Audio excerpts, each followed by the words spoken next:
Hello everybody and welcome to this Easy 11 Plus short lesson on explain in your own words comprehension problems. If you find this video useful, please like, subscribe and click the bell button. There are lots more useful things on this channel that I publish every week. Easy 11 Plus is also live every Tuesday evening at 6 p.m. on this channel, so I hope I'll see you there. Right, let's get started. By the way, if you haven't already read the text for these questions and had a go yourself, then the worksheet is linked, as always, in the video description underneath this screen. So, when you get a question of this sort that asks you to explain something in your own words, the first thing you have to do is have a think about what sorts of skills the examiner is trying to test. Well, they want you to show that you understand something fully. If you get a question that asks you to explain something giving evidence, then it's possible to give the right evidence and give an explanation without really properly understanding what's going on. But if you have to explain it in your own words, then you really need to understand it. Now, one of the things that I think is most important when you're dealing with a question like this is to think not that you're writing something for a marker, but to imagine that you're explaining the ideas to a friend who's sitting next to you and only understands things in simple, plain English. I'm going to imagine that my friend here is called Richard because everybody seems to think that I'm called Richard. So I'll be trying to think, how would I explain these ideas to Richard in simple English without repeating the ideas in the quotation? What we need to do, we need to look at the text, we need to find and identify the main elements of meaning. Then we need to work out how we would express each of those ideas in our own way to Richard. And then we put them together into a clear and meaningful answer. The first question asks us to explain, in our own words, why it is the hardest thing in the world to frighten a mongoose. Now, I'm going to assume that you've already read the text and that you know what's going on in the passage. If you don't, pause the video, look at the worksheet, have a read, and then come back to it at this point. Here's the quotation that we're looking at. It is the hardest thing in the world to frighten a mongoose. Why? Well, now we've got the very useful word because, and we learn that he is eaten up with curiosity. And that's one unit of meaning. How is he eaten up with curiosity? He's eaten up from nose to tail with curiosity. That's another unit of meaning. Then we discover that the motto of all the mongoose family is run and find out. And that's one statement altogether in its own right. And Rikki Tikki was a true mongoose. Not directly relevant. And then we go on to finding out what Rikki Tikki did as he went around the house, which is not a direct answer to this question. So everything that we need is in this section here. It's the hardest thing in the world to frighten a mongoose because he is eaten up with curiosity from nose to tail, and his family has this motto, which is run and find out. He's eaten up with curiosity, Richard. And Richard says to me, what does that mean? That isn't plain English. Well, it means, Richard, that he's always very curious. Okay, says Richard, but that word is already in the text. Ah, okay. He always wants to find out about new things. And now we've got a rephrasing of he's eaten up with curiosity completely in our own words. But he's eaten up from nose to tail with curiosity. So the whole of his being always wants to find out about new things. Now we have that Rikki Tikki always wants to find out about new things with every part of his being. And now we've got something that really works and fits together. And we can see that the motto of all the mongoose family is run and find out is a slightly separate statement. So we'll come back to that. We already have something that we can usefully write. And you might be wondering how to start something like this. So what you shouldn't do is repeat the question before you add your answer because you don't have space or time for that. It's really simple just to begin with a phrase such as, this is because. And now we start to add in the ideas that we just came up with as we were imagining explaining this to Richard.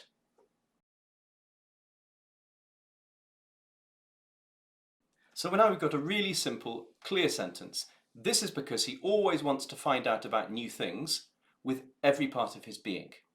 Let's look back at the text and see what else we might include, because the question asks us why it is the hardest thing in the world to frighten a mongoose. And what we've got so far doesn't actually directly explain why it's hard to frighten him. In fact, it doesn't really refer to being frightened or scared at all. So let's see what we can do about that. So the next sentence here that we haven't actually dealt with yet is the motto of all the mongoose family is run and find out. Now, in my opinion, this isn't talking about a real motto because these are mongooses and they probably don't have mottos. What it's doing is trying to give us an idea of how they naturally respond to things. So your motto in this way, when you're confronted with something really scary, might be something like, run away and hide. But the motto for the mongooses is run and find out. It's completely opposite. So when they encounter something scary, all they want to do is approach it and learn about it. So Richard, when mongooses see something frightening, they don't want to run away. They want to go to it and discover all they can. Okay, let's think about how we can write that idea down, but perhaps a little bit less wordily.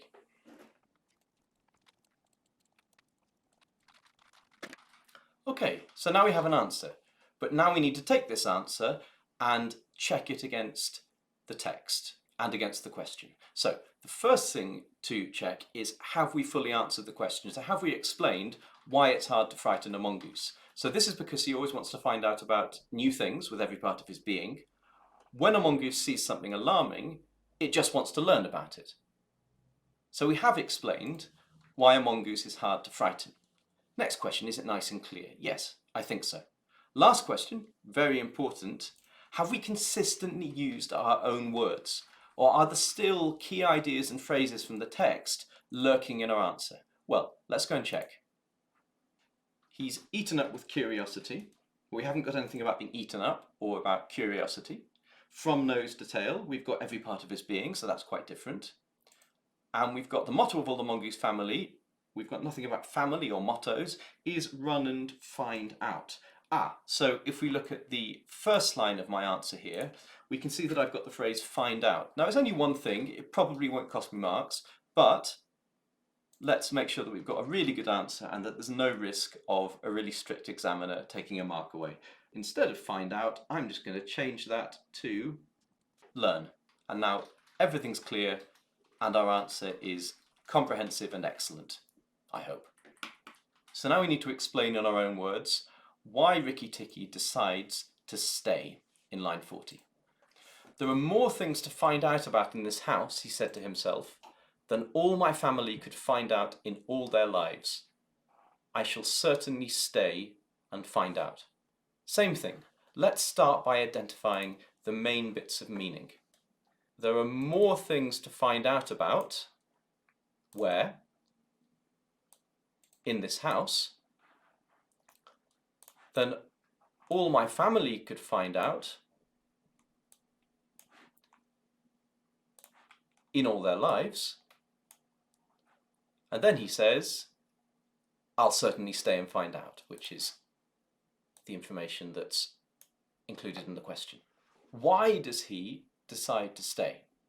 Well, because there are more things to find out about than he could possibly imagine finding out about in a lifetime back home with his family in this place, and therefore he wants to stay in order to learn things. But that's a little bit wordy and awkward. So, more things to find out about. There's lots more to learn. I think it's quite hard to avoid the word more here, avoid repeating that from the passage, but it isn't a key word, it doesn't matter too much. In this house, that can just be here. There are many more things to discover here than one could ever learn about in a whole life back where he comes from, and so he wants to stay and learn more. Let's see whether we can get those ideas down without being too waffly about it.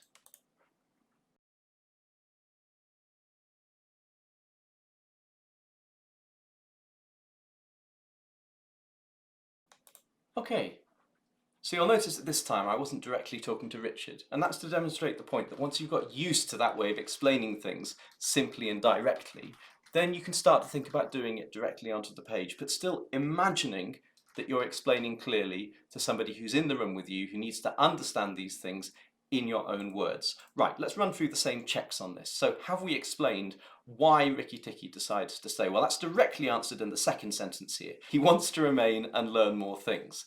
And we've given background information about why he wants to be here to learn more things. We said there's far more to discover here than one could ever hope to learn about where he comes from.